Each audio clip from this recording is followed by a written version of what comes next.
Surface area and volume start करते हैं आज। तो इसका इंट्रोडक्शन क्लास। तो यहाँ पे सरफेस एरिया एंड वॉल्यूम में सबसे पहले हमें पढ़ना पड़ेगा फॉर्मूलों के बारे में। ठीक है, आप क्लास 10th में है, बोर्ड के बच्चे हैं, आपने 9th क्लास में भी सरफेस एरिया एंड वॉल्यूम वाला चैप्टर पढ़ा हुआ है ना बच्चों? यस। तो बच्चों हम पढ़ेंगे सबसे पहले क्यूब के बारे में। ठीक है, तो सबसे पहले हम पढ़ते हैं क्यूब के बारे में। क्या होता है ये आप क्या बनता है? स्क्वायर। स्क्वायर से मिलकर के बनता है, यानी कि इसके चारों के चारों साइड आपस में क्या होती है? इक्वल होती है। चार के अब तो 6 साइड हो जाती है इसमें। ठीक है, तो अगर हम इसके सर्फ एरिया की बात करें तो सरफेस एरिया क्या होता है क्यूब का? 6a square. क्या होता है बेटा? 6a square. अगर मैं इसकी बात करूं लेटरल सरफेस एरिया, किसकी बात करूं? Lateral surface area. बच्चों लेटरल सरफेस एरिया का मतलब क्या होता है?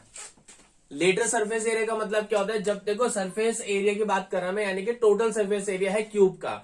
तो क्यूब में कितनी साइडें होती है? जैसे ये रूम है तो 1 2 3 4 4 साइडें सभी को पता है, 5 नीचे बॉटम और 6 फ्लोर के ऊपर की साइड। तो टोटल कितनी आती है? 6 साइड है, तभी आता है 6a स्क्वायर। लेकिन जब मैं लेटरल सरफेस एरिया बोलता हूँ, इसको हम बोल सकते हैं एरिया ऑफ 4 वॉल्स, यानी कि 4 दीवारों का एरिया। तो एरिया ऑफ 4 वॉल्स मतलब आपको पता है एक एरिया, यानी कि एक स्क्वायर का एरिया क्या होता है? साइड का स्क्वायर होता है। तो अगर 4 साइड आएगी तो 4 साइड का स्क्वायर। कितनी साइड का स्क्वायर? 4 साइड। ए का मतलब मैंने यहाँ पे ना साइड को लिया है, तो यानी कि लेटरल सरफेस एरिया होगा आपका 4a स्क्वायर। साथ साथ में इसका वॉल्यूम भी आपको बता देता हूं। तो अगर मैं बात करूं वॉल्यूम ऑफ अ क्यूब, तो वॉल्यूम क्या होता है बेटा क्यूब का? ए क्यूब। क्योंकि वॉल्यूम का मतलब आप वेट से समझना, किसी भी चीज का वॉल्यूम निकालने का मतलब है उसका वेट, यानी कि कितने मटेरियल से मिलकर के वो बना है। तो यहाँ पे जो उसका वॉल्यूम ऑफ अ क्यूब है, ये क्या होता है बेटा? ए क्यूब। ठीक है, ये तो हो गया आपका क्यूब के बारे में हो गया। अब मैं आपको अगर बताऊं क्यूबॉइड के बारे में, किसके बारे में? क्यूबॉइड। तो क्यूबॉइड में क्या होता है? ये रेक्टेंगल से मिलकर के बनता है, यानी कि इसकी लेंथ, ब्रेथ और हाइट तीनों की तीनों क्या होती है बेटा? डिफरेंट होती है। हाँ, ऐसा हो सकता है कि कोई भी 2 साइडें बराबर हो, लेकिन तीनों आपस में बराबर नहीं हो सकती। मतलब सारी साइड आपस में बराबर नहीं हो सकती। लेंथ, ब्रेथ, हाइट कुछ ना कुछ डिफरेंट जरूर होगा। अगर तीनों सेम होंगे तो फिर एक क्यूब बन जाएगा हमारा, है ना? तो अगर मैं इसके सरफेस एरिया की बात करता हूं, इसके surface area of a cuboid, तो ये हमारे पास है 2 LB यानी कि लेंथ ब्रेथ, BH यानी कि ब्रेथ और हाइट प्लस HL। इसको आप अपनी तरफ से थोड़ा तोड़ मरोड़ भी सकते हो, BH HL, लेकिन ये आना चाहिए LB BH HL, इसी उसमें आना चाहिए। ठीक है, सरफेस एरिया। लेकिन अगर मैं इसके लेटरल सरफेस एरिया की बात कर दूं, यानी कि लेटरल सरफेस एरिया का मतलब होता है वही एरिया ऑफ 4 वॉल्स। तो यहाँ पे क्या आता है? 2L plus B into H। Is that clear? Yes, अगर मैं इसके वॉल्यूम की बात करूं बेटा, वॉल्यूम ऑफ अ क्यूबॉइड, तो जो वॉल्यूम होता है क्यूबॉइड का वो क्या होता है? Length into breadth into height. Is that clear? मेरी बात समझ में आ रही है आप लोगों को? Yes sir. अब थर्ड वन की अगर मैं बात करूं, मैं बात करता हूं सिलेंडर की। हिंदी में इसको बेलन कहा जाता है, जैसे कि आप सभी को पता है। ये हमारे पास रेडियस है, ये हमारे पास हाइट है। Is that clear? तो अगर मैं बात करता हूं एक सिलेंडर की, तो सिलेंडर का मतलब होता है, सबसे पहले बात करते हैं इसमें इसके सरफेस एरिया की। तो surface area of a cylinder क्या होता है? Surface area of a cylinder, very good, क्या होता है? 2πRH। अगर हम बात करें इसके टोटल सरफेस एरिया की, टोटल सरफेस एरिया की, बेटा देखिए सरफेस एरिया के मतलब होता है, अगर मैंने surface area of a cylinder बोला है, इट मीन्स कि वो क्लोज नहीं है।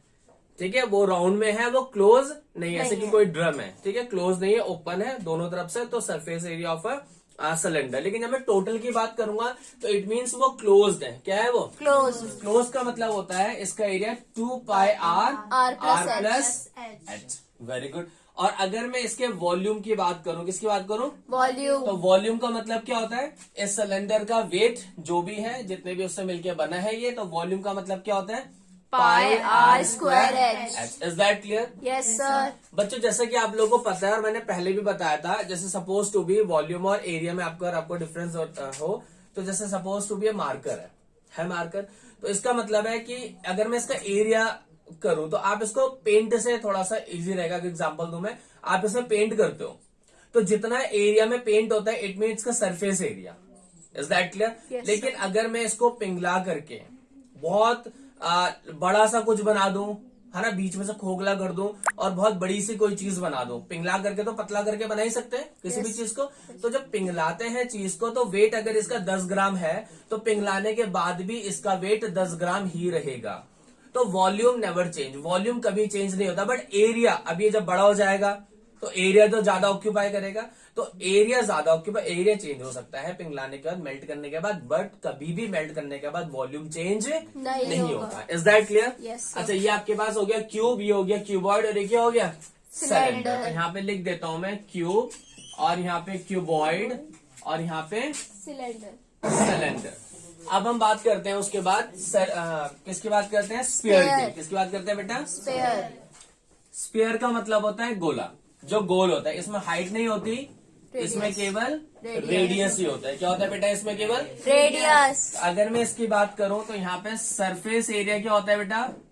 4 pi are square. Surface area of a sphere 4 pi are square. Square, ठीक है। और अगर मैं इसकी वॉल्यूम की बात करूं, वॉल्यूम ऑफ अ स्फीयर, तो क्या होता है बेटा? 4/3 pi r cube. Cube. Is that clear? अगर मैं इसको बीच में से कट कर देता हूँ, क्या करता हूँ बेटा बीच में से? कट। तो ये बन जाता है हेमिस्फीयर। क्या बन जाता है? हेमिस्फीयर। तो यहाँ पे बात करें अगर हम surface area of a hemisphere, तो क्या होता है? 2 2 पाई पाई आर आर स्क्वायर। स्क्वायर। और अगर मैं total surface area of a hemisphere बोलूं तो, यानी कि total surface area of a hemisphere, तो बच्चा टोटल का मतलब ये जो आधा बाउल है इसका तो हो गया आपका 2 पाई आर स्क्वायर। और अगर इसको ऊपर से ढक दिया जाएगा टोटल में तो वो सर्कल की शेप का होगा, तो Yes. पाई आर स्क्वायर, तो 2 पाई आर स्क्वायर और पाई आर स्क्वायर कितना बन गया?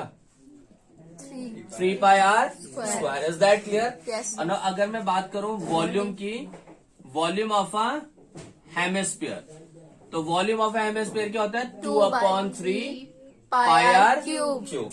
Is that clear? Yes sir. इसके बाद क्लास में बात करता हूँ कोन की। किसकी बात करता हूँ? कौन की? तो कोन कुछ इस तरीके से बनता है।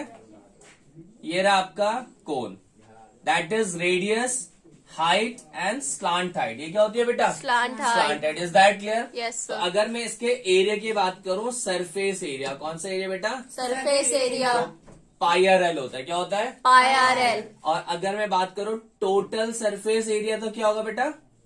Pi r l plus r. Pi r l plus. R. और अगर मैं इसके वॉल्यूम की बात करूं तो 1/3 पाई आर स्क्वायर एच। बच्चे if you want to find out the L, if we have the R and H, अगर मेरे पास रेडियस भी है और मेरे पास हाइट भी है, तो how can we find out the slant height? तो l is equal to √r square plus H square. Is that clear all of you? Yes, So sir. these are the formula which are very important for your examination. तो बच्चों बहुत important है आपके exam के लिए, तो इन सारे के सारे फॉर्मूले आपको पता होने चाहिए, तभी आप क्वेश्चंस कर पाओगे पेपर में। ऐसा होता है पेपर में हम क्वेश्चन करते हैं और हमें आते भी है, बट अगर हमें फॉर्मूले नहीं आते तो हम गलत फॉर्मूला अगर लगा देते हैं, या फॉर्मूला नहीं आता तो हमारा क्वेश्चन क्या हो जाता है? बिल्कुल ही रॉन्ग हो जाता है। तो आपको पेपर का क्वेश्चन आंसर को सॉल्व करने से पहले आपको फॉर्मूले आने चाहिए। अगर आपको फॉर्मूले आते हैं तो आप डेफिनेटली अच्छी तरीके से कर पाओगे, पूरे के पूरे नंबर भी गेन कर पाओगे। लेकिन अगर आपको फॉर्मूले लर्न नहीं है तो आप नहीं कर पाओगे। जब भी हम बात करेंगे इनमें क्यूब में, क्यूबॉइड में और सिलेंडर में, तो आपको अगर मेल्ट की बात आती है कि इसको पिघला करके मैंने ये चीज बनाई है, तो चाहे मैंने सिलेंडर को पिघला करके अगर मैंने स्फीयर बनाया है या मैंने कोन बनाया है, तो आप याद रखना कि उस केस में दोनों का वॉल्यूम हमेशा क्या रहता है बेटा? Same. सेम रहता है। हाँ, surface area can be change but volume never change. Is that clear all of you? Yes, तो sir. ये बहुत इंपॉर्टेंट है आपके एग्जाम्स के लिए। ठीक है, थैंक यू क्लास।